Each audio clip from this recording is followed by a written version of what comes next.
कर्नाटक परिशिष्ट जाति परिशिष्टा प्रमाण पत्र विरोधी होराटा समिति द्वारा आज जिलाधिकारी के माध्यम से ज्ञापन मुख्यमंत्री केपीसीसी अध्यक्ष एवं उप मुख्यमंत्री को ज्ञापन सौंपकर मांग की गई कि कोलार के कांग्रेस विधायक कुत्तूर मंजुनाथ ने 2013 में बुड़गा जंगम का जाति प्रमाण पत्र झूठ बोलकर हासिल किया, जबकि वह पिछड़ा वर्ग बैरागी से आते हैं। विधायक के खिलाफ सख्त कार्यवाही करने की मांग की गई और सदस्यता रद्द करने का आग्रह किया गया। इस अवसर पर समिति के राज्य महासचिव राजकुमार मूल भारती, जिला अध्यक्ष अभी काड़े, चंद्रकांत निरौटे, संतोष हेड़कूरे, महेश गोनालकर सहित अन्य उपस्थित रहे। कैमरामैन पुराज का कवरेज।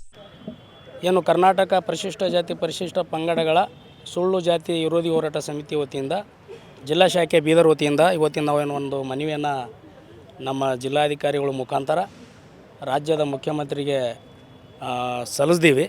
ಕಾರಣ ಏನಪ್ಪ ಅಂತ ಹೇಳಿದರೆ, ಏನು ಕೋಲಾರ ಜಿಲ್ಲೆಯ ಮುಳಬಾಗಿಲು ಅಂಥೇಳಿ ಒಂದು ತಾಲೂಕು ಇದೆ. ಆ ತಾಲೂಕಿನಲ್ಲಿ 2013 ಚುನಾವಣೆಯಲ್ಲಿ ಒಬ್ಬರು ಕೊತ್ತೂರು ಮಂಜುನಾಥ್ ಅಂಥೇಳಿ MLA ಆಗ್ತಾರೆ.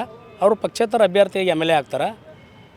ಈಗ ಎಂಥ ದುರ್ದೈವ ಅದ ನೋಡ್ರಿ, ಪಾರ್ಟಿ ಅಭ್ಯರ್ಥಿಗಳೇ ಅಲ್ಲಿ ಸೋತ್ಬಿಟ್ಟು ಪಕ್ಷೇತರ ಅಭ್ಯರ್ಥಿ ಗೆಲ್ತಾವಂತಂದ್ರೆ ಅಲ್ಲಿ ಯಾಕೆ ಗೆಲ್ಲಿಲ್ಲಕ್ಕೆ ಸಾಧ್ಯ ಆಯ್ತು ಅಂತ ಹೇಳಿದರೆ, ಅವನು ನಿಜವಾಗ್ಲೂ ಪರಿಶಿಷ್ಟ ಜಾತಿದವನೇ ಅಲ್ಲವ. ಆ ದೃಷ್ಟಿ ಇರುವುದರಿಂದ ಮತದಾರರು ಅಂಥವ್ರಿಗೆ ಅಲ್ಲಿ ಗೆಲ್ಲಿಸ್ಬಿಡ್ತಾರೆ. ಯಾಕಂದರೆ ಪರಿಶಿಷ್ಟ ಜಾತಿ ಒಳಗಡೆ ಬರೋರಿಗೆ ಭಾಳ ಇದು ಆಗ್ತದೆ, ಅಲರ್ಜಿ ಆಗ್ಬಿಡ್ತದೆ ಅವ್ರಿಗೆ ಯಾಕೋ. ಹಾಗಾಗಿ ಎಲ್ಲ ಅವನಿಗೆ ಗೆಲ್ಲಿಸ್ಬಿಟ್ರು 13ದಾಗ. ಅಲ್ಲಿ ಏನು ಸೆಕೆಂಡ್ ಏನು ಕ್ಯಾಂಡಿಡೇಟ್ ಅಲ್ಲಿ ಸೋತೋ ಆ ಕ್ಯಾಂಡಿಡೇಟನ್ನು ಫುಲ್ ಫೈಟ್ ಮಾಡಿ ಲಾಸ್ಟ್ ಚುನಾವಣೆ ಮುಗಿದ್ರೂ ಕೂಡ ಬಿಟ್ಟಿಲ್ಲ ಪಾಪ.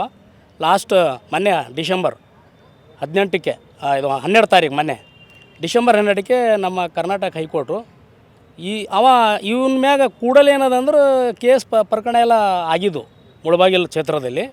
ಆ ಕೇಸೆಲ್ಲ ವಾಪಸ್ ತಗೊಂಬ ಸಲುವಾಗಿ ಕೋರ್ಟಿಗೆ ಹೋಗ್ಬಿಟ್ಟು ನೀವೇ ಯಾರು ಕೊತ್ತೂರು ಮಂಜುನಾಥೇ ಕೋರ್ಟಿಗೆ ಹೋಗ್ಬಿಟ್ರು. ಕೋರ್ಟ್ ಏನದ ಅಂತಂದರೆ ಮೊನ್ನೆ ಇನ್ಕ್ವೈರಿ ಮಾಡ್ಬೋದು ಇವ್ರ ಮ್ಯಾಗ ಅಂತ ಹೇಳಿ ಕೋರ್ಟ್ ಅವ್ರಿಗೆ ಚೀಮಾರಿ ಹಾಕ್ತು. ಹಂಗಾಗಿ ನಮ್ಮ ಏನು ಹೈಕೋರ್ಟು ಮತ್ತು ಸುಪ್ರೀಂ ಕೋರ್ಟಿಗೆ ಕೂಡ ಹೋಗಿದ್ರು ಅವರು. ಎರಡೂ ಕೋರ್ಟ್ ಕೂಡ ಏನದಂದ್ರೆ ಏನು ಸ್ಥಳೀಯ ಜಿಲ್ಲಾಧಿಕಾರಿಗಳು ಇರ್ತಾರೆ, ಅವರ ಅಧ್ಯಕ್ಷತೆಯಲ್ಲಿ ಒಂದು ಕಮಿಟಿ ಇರ್ತದೆ. ಆ ಕಮಿಟಿ ಒಳಗಡೆ ಇದು ಇವ್ರ ಮ್ಯಾಗ ಏನು ಕ್ರಮ ಕೈಗೊಳ್ಬೋದು ಅಂತ ಹೇಳಿ ಎರಡೂ ಕೋರ್ಟ್ ಕೂಡ ಹೇಳಿದ ನಂತರ ಈ ಥರ ಒಂದು ಆದೇಶಗಳನ್ನು ಬಂದವ.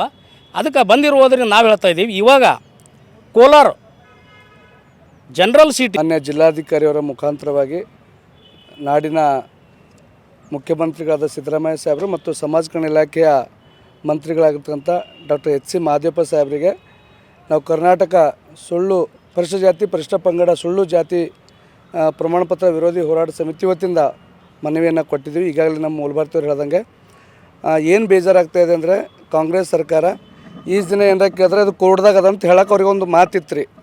ಇವತ್ತು ಕೋರ್ಟು ಎರಡೂ ರಿಜೆಕ್ಟ್ ಮಾಡಿಬಿಟ್ಟದವ್ರಿಗೆ, ಹೈಕೋರ್ಟು ಮತ್ತು ಸುಪ್ರೀಂ ಕೋರ್ಟ್. ಒಂದು ವೇಳೆ ಕಾಂಗ್ರೆಸ್ ಸರ್ಕಾರ ಆ ವ್ಯಕ್ತಿಗೆ ಬಂಧಿಸಿ ಸುಳ್ಳು ಜಾತಿ ಪ್ರಮಾಣಪತ್ರ ತೊಗೊಂಡೇನು ಸಂವಿಧಾನಕ್ಕೆ ಅಪಪ್ರಚಾರ ಮಾಡ್ಯಾನ, ಅವಮಾನಿಸಿದಾನ, ಅವನಿಗೆ ದೇಶದ್ರೋಹದ ಕೇಸ್ ಹಾಕಿ ಅವನಿಗೆ ಜೈಲಿಗೆ ಹಾಕಿ ಪೂರಾವ ಏನೇನು ಫಾಯ್ದೆ ತೊಗೊಂಡಾನ ಸರ್ಕಾರದ MLA ಆಗಿ ಆ ಎಲ್ಲ ವಾಪಸ್ ಕಳ್ಸ್ಕೋಬೇಕಾದ್ರೆ ಬಡ್ಡಿಗೆ ಸಮೇತ ಚಕ್ರಬಡ್ಡಿ ಸಮೇತವಾಗಿ ವಾಪಸ್ ಇಸ್ಕೋಬೇಕು. ಒಂದು ವೇಳೆ ಅದು ಮಾಡಲೈತಂದ್ರೆ ನಮ್ಮ ಕಾಂಗ್ರೆಸ್ ಸರ್ಕಾರ ದಲಿತ ವಿರೋಧಿ ಅಷ್ಟೇ ಅಲ್ಲ, ಇದು ಸಂವಿಧಾನ ವಿರೋಧಿ ಕೂಡ ಕಾಂಗ್ರೆಸ್ ಸರ್ಕಾರ ಮಾನ್ಯ